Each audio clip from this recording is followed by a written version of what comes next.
그 인류 역사를 살펴보면 인류 역사의 문명은 크게 두 가지 물줄기로 나눕니다. 하나는 성을 쌓고 한 곳에 정착하는 농경문화고, 또 하나는 광야에서 거주지를 이동하는 유목문화입니다.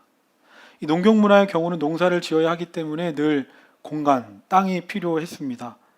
하지만 항상 가축대를 데리고 이동해야 하는 유목문화에서는 땅보다 중요한 게 시간이고 때입니다.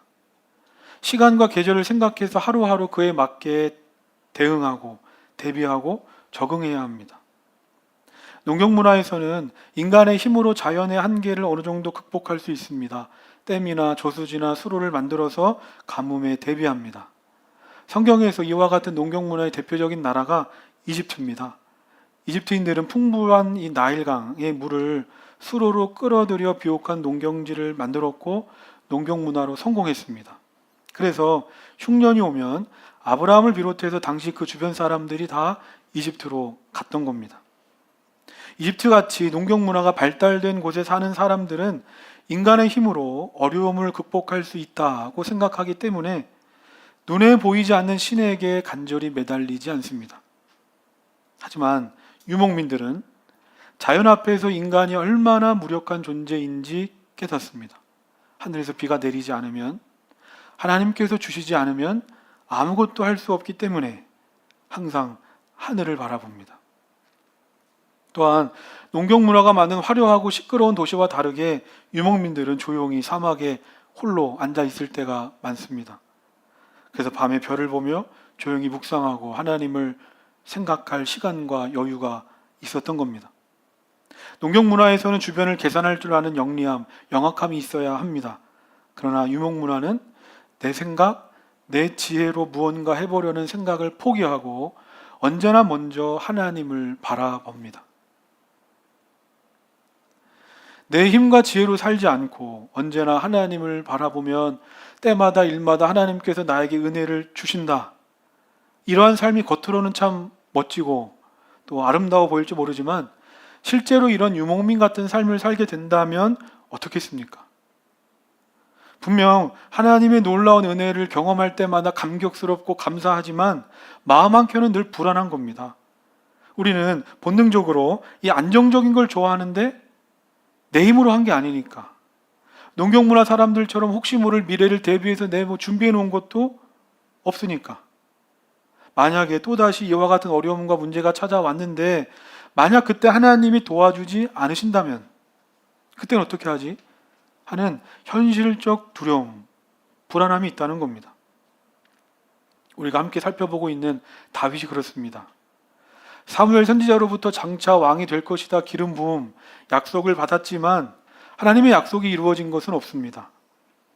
당연히 하나님의 은혜로 골리앗을 이기고 이스라엘의 군대 장관에 올랐지만 지금 그는 사울을 피한 도망자, 여전히 하나님의 약속이 성취되고 있지 않은 것에 대한 근본적인 두려움, 불안함이 늘 다윗의 마음속에 있었던 겁니다.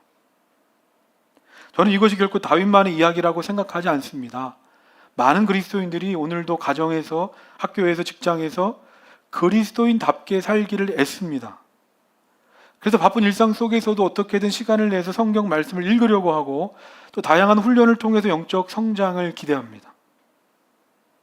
그런데 내 나름대로 그리스도인답게 바쁜 와중에도 믿음 안에서 말씀을 붙잡고 살아가려고 하는데 내 삶에서 그와만큼의 하나님의 임재, 하나님의 역사가 보이지 않을 때면 이런 노력들이 헛된 것처럼 느껴질 때가 있다는 겁니다.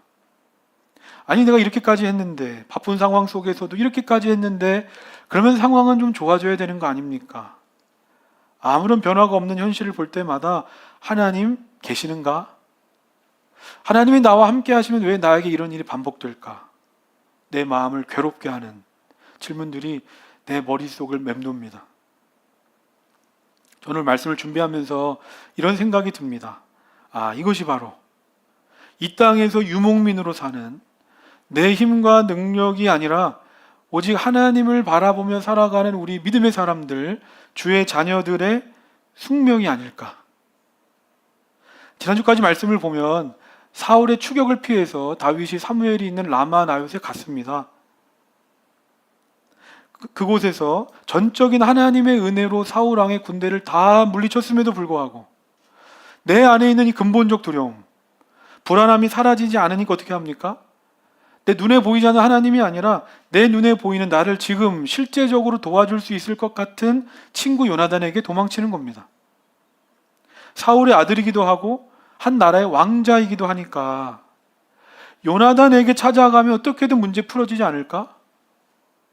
막혔던 길이 열려질 것을 기대하며 요나단에게 갔습니다. 그런데 어떻게 됩니까? 사울이 자신을 죽이려고 한다는 사실만 확인했을 뿐 요나단이 아무런 도움을 주지 못합니다. 이때 다윗은 스스로 깨달았을 겁니다. 아, 사람이 나를 도와줄 수 없구나. 그래서 오늘 말씀을 보면 다윗이 어디로 갑니까? 1절입니다. 우리 함께 읽겠습니다. 시작. 다윗은 노브로 가서 제사장 아히멜렉에게 이르렀다. 아히멜렉이 떨면서 나와서 다윗을 맞으며 물었다. 동행자도 없이 어떻게 혼자 오셨습니까? 다윗이 어디로 도망갔다고 합니까? 하나님께 예배하는 성소가 있는 제사장의 땅 노브로 도망갑니다. 생각해보면 이때 다윗이 어디 갈 데가 있었겠습니까?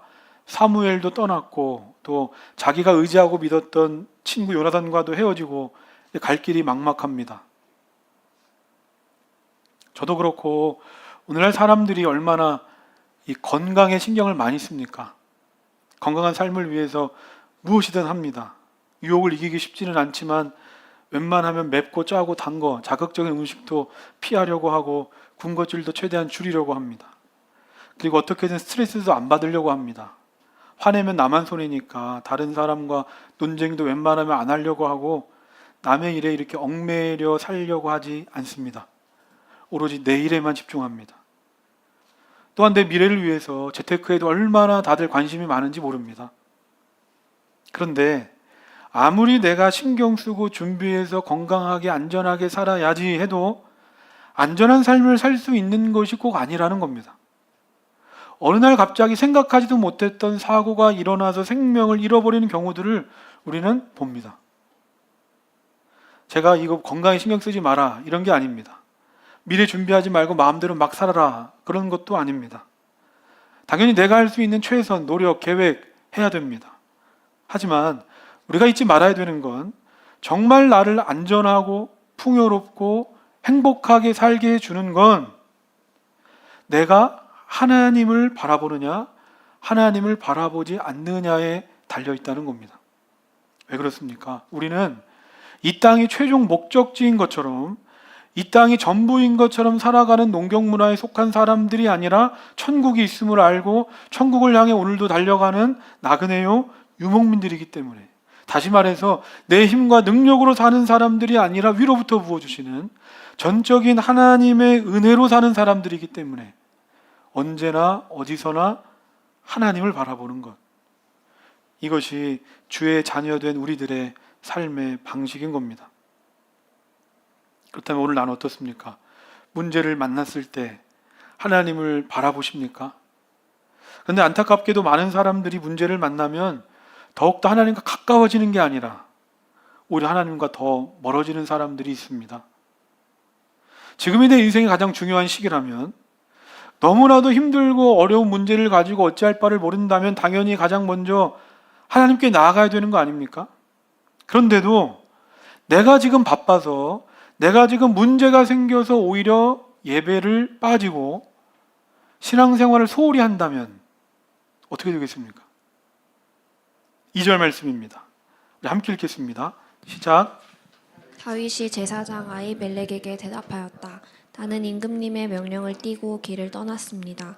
임금님이 나에게 임무를 맡기면서 부탁하시기를 나에게 맡기신 임무를 어느 누구에게도 알리지 말라고 하셨습니다. 그래서 부하들과는 약속된 곳에서 만나기로 하였습니다.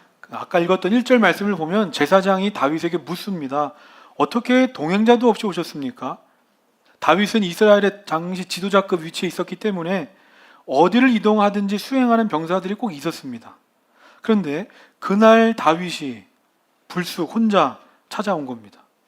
그래서 2절 보면 다윗이 어떻게 대답합니까? 나는 왕께 비밀 업무를 받았습니다.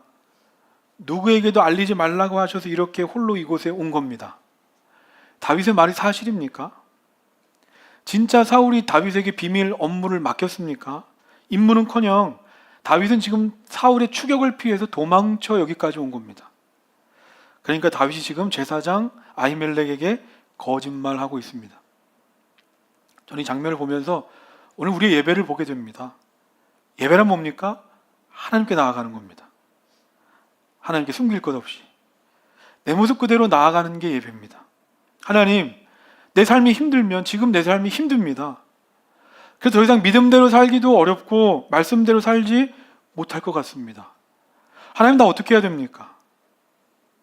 내가 믿음대로 산다고 하지만 세상을 살다가 보면 나도 모르게 이렇게 내 안에 불만, 불신, 부정적인 마음과 생각들이 생깁니다. 다윗도 믿음이 없었던 사람이 아닙니다. 그런데 그도 인간이기 때문에 계속되는 어려움과 고난 속에 마음이 흔들리고 두려움에 중심이 빼앗겼습니다. 그러면 이때 어떻게 해야 됩니까? 내가 이런 것까지 하나님께 말할 수 있을까? 속이고 거짓말하는 게 아니라 내 연약함, 내 부족한 모습들을 있는 그대로 하나님께 토해내야 하는 겁니다. 아니, 하나님이 아니시면 지금 내 안에 이 문제들을 누가 해결해 줄 수 있겠습니까? 우린 예배를 드리면서 선포되어지는 말씀을 통해 내 안에 깨져야 할 것들이 있으면 깨져야 하는 것이고, 간절히 기도하면서 교정받아야 될 것이 있으면 교정되는 겁니다. 그런데 오늘 우리들의 문제는 뭡니까? 다윗이 하나님 앞에 나왔다고 하면서도 거짓말하는 것처럼, 예배 자리에 나왔다고는 하지만 내 생각과 마음은 예배당에 없이 그냥 몸만 앉아 있어서 습관적으로 형식적으로 예배 드릴 때가 너무나 많다는 겁니다. 다윗이 하나님께 나아가 정말 하나님의 도움을 구하고 정말 내 삶의 변화를 사모했다면 지금 다윗이 거짓말할 수 있겠습니까? 있는 그대로 하나님께 토해냈을 것이고 하나님의 도움을 구하고 간절히 변화를 사모했을 겁니다. 그런데 하나님께 나왔다고 하면서도 내 마음은 지금 불안과 두려움 속에 떨고 있으면서도 내 모습 그대로 하나님 앞에 나아가지 않으니까 아무리 예배하고 기도하고 찬양해도 내 삶의 변화는 없고 하나님과 가까워지지 않는 겁니다. 예수님께서 말씀하십니다. 건강한 사람에게는 의사가 필요하지 않고 병든 사람에게 의사가 필요하다. 나는 의인을 부르러 온 게 아니라 죄인을 부르러 왔다. 예수님께서 누굴 위해 이 땅에 오셨다는 겁니까? 의인, 건강한 사람 아닙니다. 병들고 죄 많은 사람. 그들을 위해 예수님께서 이 땅에 오셨습니다. 다윗이 어떤 사람입니까? 목동 시절에는 양을 지키기 위해서 맨손으로 곰과 사자를 찢어 죽였던 사람. 하나님의 이름으로 나아가 골리앗을 무찔렀던 믿음의 용사. 그가 다윗입니다. 그런데 그랬던 다윗이 지금 자기 목숨 부지하기 위해서 두려워서 비굴하게 초라한 모습으로 거짓말하고 있습니다. 다윗도 이런데 우리 중에 병자가 아닌 사람이 어디 있고 죄인이 아닌 사람이 어디 있겠습니까? 우리의 보기는 대단해 보이고 아무 결점이 없어 보이는 사람도 결정적인 순간이 오면 여지없이 그 사람의 연약하고 부족한 모습은 드러납니다. 왜냐하면 인간은 본래 그런 존재이기 때문입니다. 그러므로 예레미야 9장 23절 24절 말씀을 우리는 믿음으로 고백해야 됩니다. 주보에 있는데 함께 읽겠습니다. 시작. 나 주가 말한다. 지혜 있는 사람은 자기의 지혜를 자랑하지 말아라. 용사는 자기의 힘을 자랑하지 말아라. 부자는 자기의 재산을 자랑하지 말아라. 오직 자랑하고 싶은 사람은 이것을 자랑하여라. 나를 아는 것과 나 주가 긍휼과 공평과 공의를 세상에 실현하는 하나님인 것과 내가 이런 일을 하기를 좋아한다는 것을 깨달아야 알만한 지혜를 가지게 되었음을 자랑하여라. 나 주의 말이다. 성경은 말합니다. 지혜 좀 있다고, 힘 좀 있다고, 재산 좀 있다고 자랑하지 마라. 인간은 자랑할 게 있는 존재가 아니다. 그런데 이런 인간이 자랑할 게 있다면 그것은 예수님을 아는 것. 그것만 자랑하며 살아라. 왜 예수님을 아는 게 자랑입니까? 예수님만이 이런 나의 연약함과 부족함을 고치시고 나를 완전케 하실 수 있기 때문에 주의 자녀는 내 지혜도 내 힘도 내 재산도 아니라 오직 하나님 한 분만을 자랑하는 줄로 믿습니다. 이어서 오늘 말씀 3절부터 6절 우리 함께 읽겠습니다. 시작. 그런데 지금 제사장님이 혹시 무엇이든 가까이 가지신 것이 좀 없습니까? 빵 5덩이가 있으면 저에게 주십시오. 그렇게 안 되면 있는 데라도 주십시오. 그러자 제사장이 다윗에게 말하였다. 지금 보통 빵은 내게 없고 있는 것은 거룩한 빵뿐입니다. 그 젊은이들이 여자만 가까이 하지 않았다면 줄 수가 있습니다. 다윗이 제사장에게 말하였다. 원정길에 오를 때 늘 그렇게 하듯이 이번에도 우리는 2, 3일 전부터 여자와 가까이 하지 않았습니다. 비록 이번 출정이 보통의 사명을 띈 길이기는 하지만 제가 출정할 때에 이미 부하들의 몸은 정결했습니다. 그러니 오늘쯤은 그들의 몸이 얼마나 더 정결하겠습니까? 제사장은 그에게 거룩한 빵을 주었다. 주님 앞에 차려놓은 빵 말고는 다른 빵이 달리 더 없었기 때문이다. 그 빵은 새로 만든 뜨거운 빵을 차려놓으면서 주님 앞에서 물려낸 것이었다.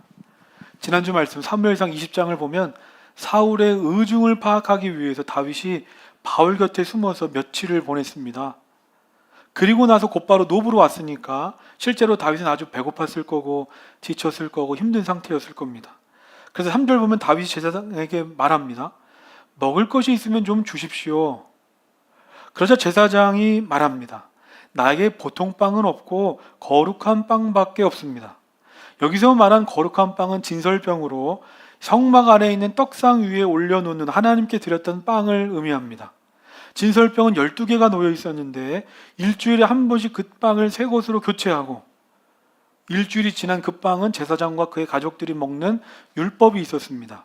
그런데 지금 아히멜렉이 그 빵을 누구에게 준다고 말합니까? 다윗에게 준다고 말합니다. 아니 제사장 아히멜렉이 이와 같은 율법을 몰랐던 것도 아닌데 왜 그는 이런 파격적인 행동을 했을까? 마태복음 12장 말씀을 보면 예수님의 제자들이 배가 고파서 안식일에 밀 이삭을 잘라 먹었습니다. 이 모습을 본 바리새인들이 예수님께 따지는 겁니다. 어찌하여 당신의 제자들은 안식일에 노동하지 말라는 율법을 어길 수 있단 말입니까? 그때 예수님께서 오늘 본문 말씀 하나님께 바쳐진 거룩한 빵 진설병을 먹은 다윗 이야기를 예로 드시면서 말씀하십니다. 다른 어떤 것보다 중요한 건 언제나 생명을 살리는 일이다. 그러니까 이 예수님의 말씀대로라면 아히멜렉이 이 진설병을 다윗에게 주므로 그가 율법을 지키지 않은 게 아니라 오히려 율법을 더 잘 지켰다는 겁니다. 왜냐하면 율법의 완성은 사랑이기 때문에. 아히멜렉은 이것을 알고 배고파 쓰러질 다윗에게 지금 빵을 주고 있는 겁니다. 이처럼 주의 자녀를 산다는 건 뭔가 내 뜻이 아니라 하나님의 뜻을 위해 사는 겁니다. 진설병을 내어주면 사람들에게 비난받고 또 내가 곤경에 처할지라도 지금 내가 하는 공부, 내가 하는 일, 내 삶의 모든 것 그것을 통해서 사랑을 실천하고 생명을 살림으로 하나님의 뜻을 위해 살아가는 겁니다. 저는 한 번 더 생각하게 됩니다.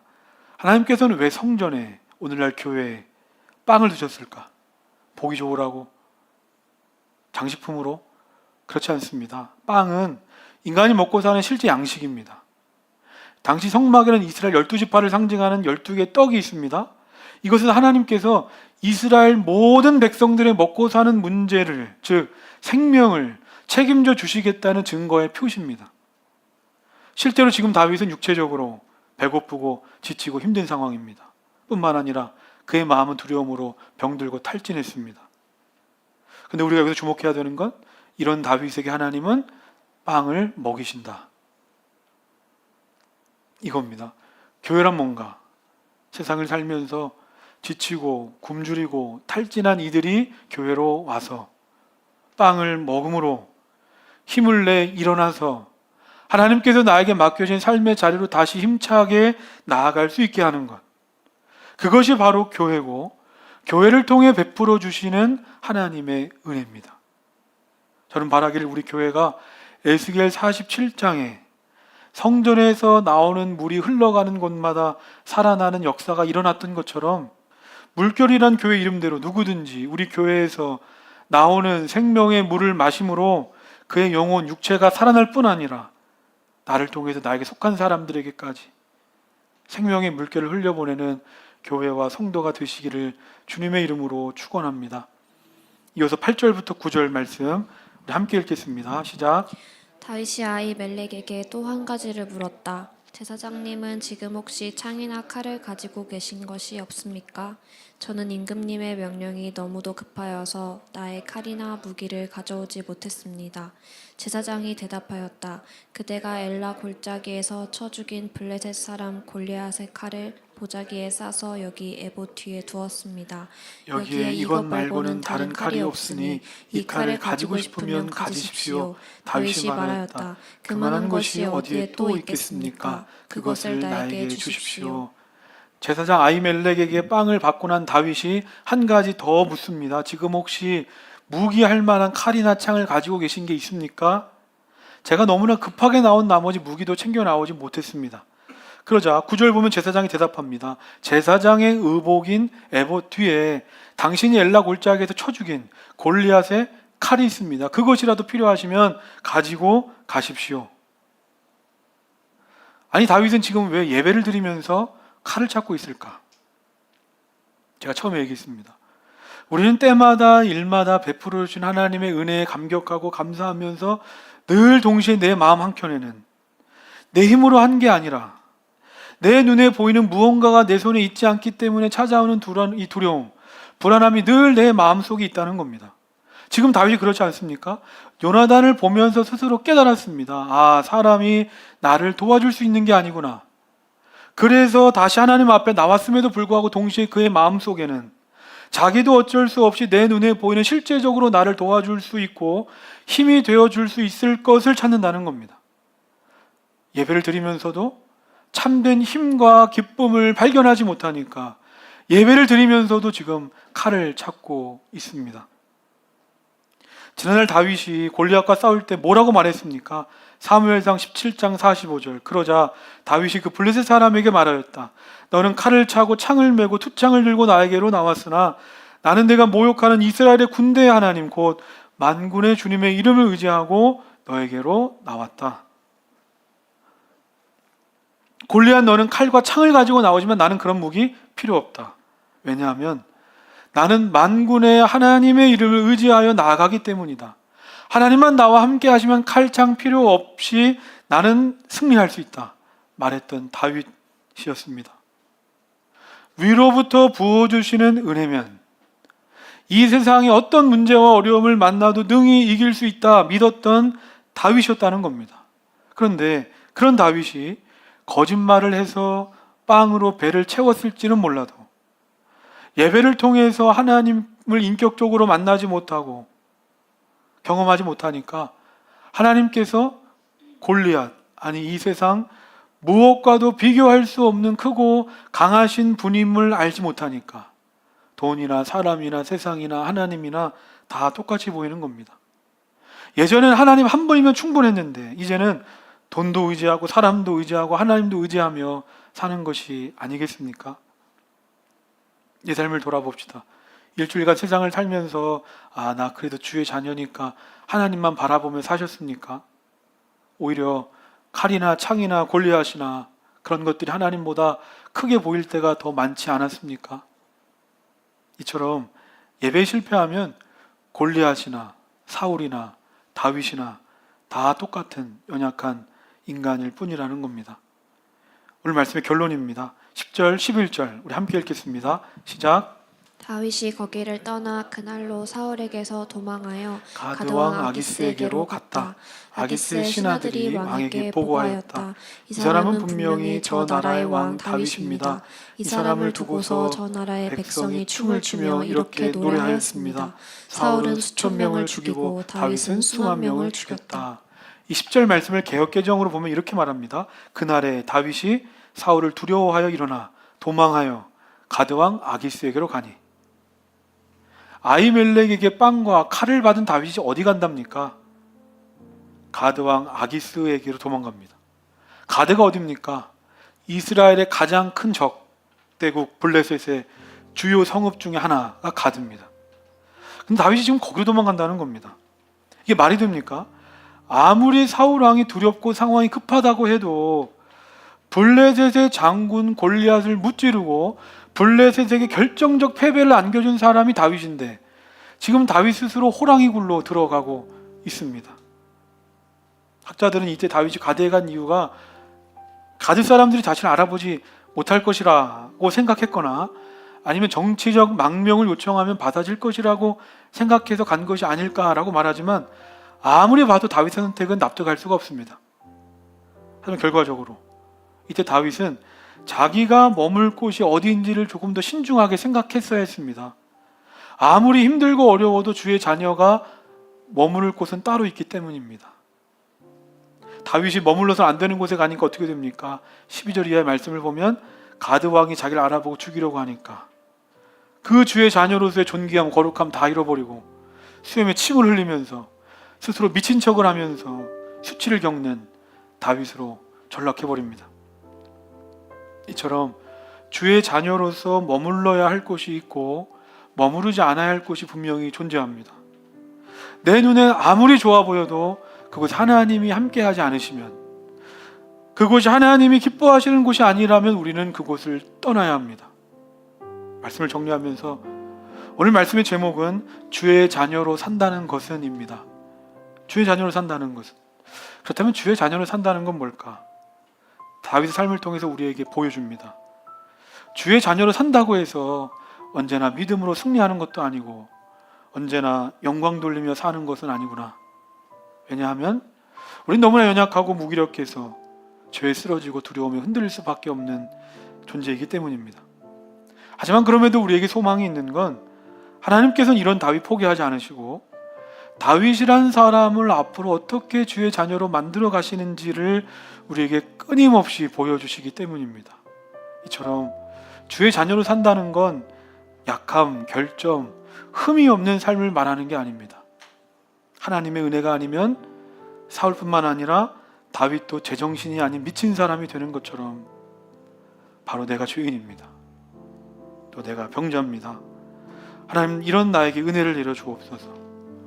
언제나 하나님을 바라보며 그 은혜를 붙들고 살아가는 것, 이것이 바로 주의 자녀로서 살아가는 삶인 줄로 믿습니다. 오늘 말씀을 기억하면서 우리 함께 찬양하겠습니다.